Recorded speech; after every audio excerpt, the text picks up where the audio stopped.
Today I'm talking about Eerie, a Filipino horror movie that came out just last year, and I want to talk about it. So keep watching for my full thoughts and my final review. So Eerie was written and directed by Mikael Red, which was screened at the 2018 Singapore International Film Festival and was a huge box office success in the Philippines. Now, I'm gonna be completely honest with you, this is actually the first Filipino movie I have ever seen. And I actually ran across this movie by accident. I was going through Facebook and I saw an article about it and several posts. And a lot of people mentioning that this movie was so terrifying that people were just walking out of the theaters. So that drew my attention right away and I had to go track it down. I didn't even realize it was on Netflix, so it's been on there for a little while and I had to go check it out. So Eerie follows character Pat Consolacion, played by actress Bea Alonzo, and she's pretty much a guidance counselor for an all-girls Catholic school, a very strict Catholic school, where a murder takes place and she's inclined to investigate, and she spends the whole movie trying to uncover the truth behind the murders. And all while this is happening, she's uncovering secrets of the past with the school, and she suspects the Catholic school is involved in some kind of way. So I first want to start getting into the cinematography of the movie, the overall look of this movie. And this movie looked amazing. This movie looked perfect. It definitely had this overwhelming sense of dread. The look of the movie was very bleak, desaturated colors, very muted.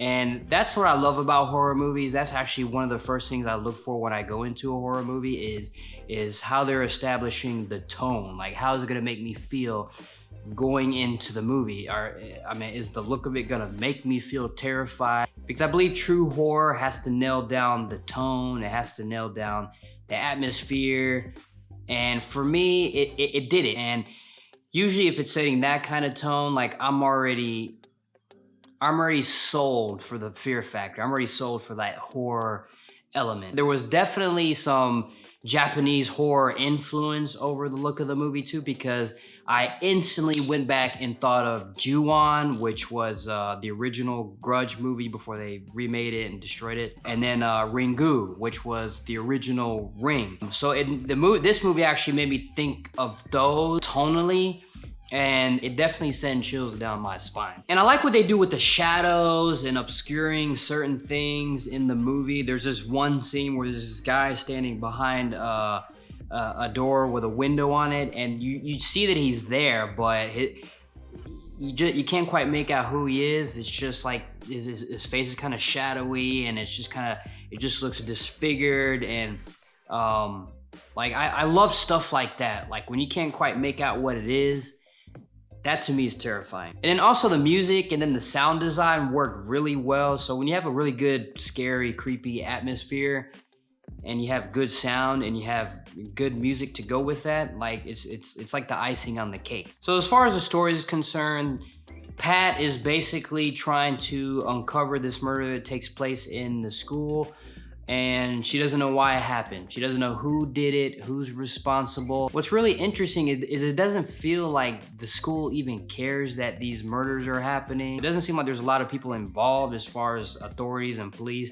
There is one guy character, investigator or a journalist. Actually, he's a journalist, and he shows up to the school trying to ask questions and trying to figure out what's happened.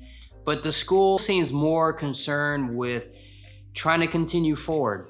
Like, yeah, someone was murdered, big deal, back to class. But it doesn't seem that important to them. And that just kind of raises the suspicion even more. But then she starts digging deeper and deeper and deeper. The nuns start watching her a little bit more closely, making sure that she's just not getting too close to finding out certain things. One scene in particular that actually sent chills down my spine is where she's she's in the school and it's late at night. She shouldn't even be there. And then she looks through the blinds on the other side of the school building. She sees a nun who's actually noticed her, and she starts looking back at her, and she's just kind of like just standing there. And then the next thing you see is that, and then she's out there way in the distance. Next thing you see is the nun just starts running for no reason, and then she just kind of goes off screen. And then the next thing you hear is just kind of like thump, thump, thump. And I love moments like that where they let the sound design kind of take over and then just kind of make you feel uneasy, because you don't see the nun, you just kind of hear her and everything just stops. Like, you don't know where she went, or if she went upstairs, or if she stopped midway. That part was pretty creepy. As far as like, I do appreciate that the jump scares were pretty much well done in this movie. It's not like your typical cheap jump scares.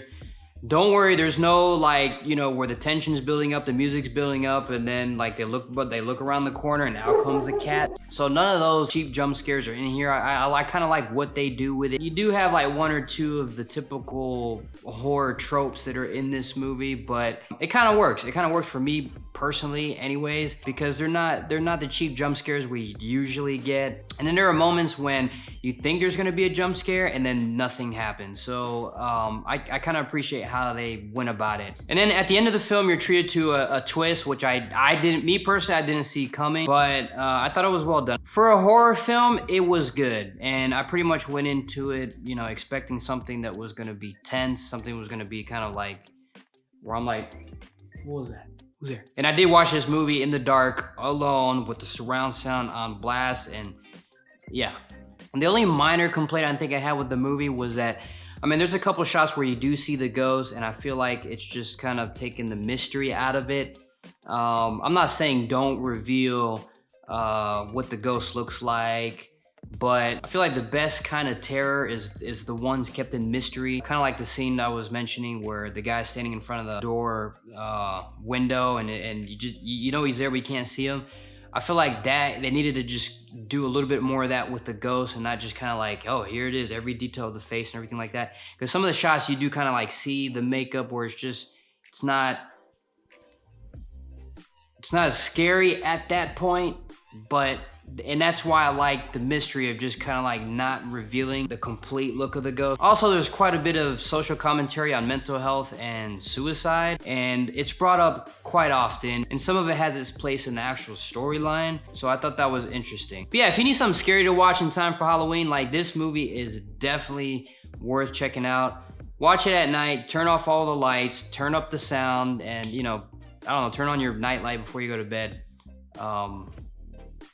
Or sleep standing up, or with your eyes open.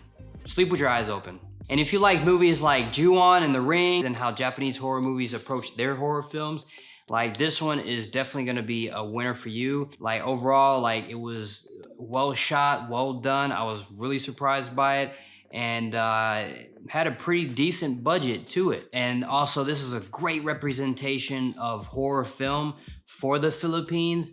And now I'm more interested. Now it just makes me want to see even more films that Mikhail is doing. This director has definitely put the Philippines on the map as far as like horror films go. So definitely go check it out. And I think I'm gonna give this movie Groovy Juice. So if you guys enjoyed this video, I'd appreciate it if you leave me a like, subscribe if you're not subscribed yet, and comment down below if you've seen the film already. And let me know what your thoughts are. I'd love to know. All right, see you guys next video.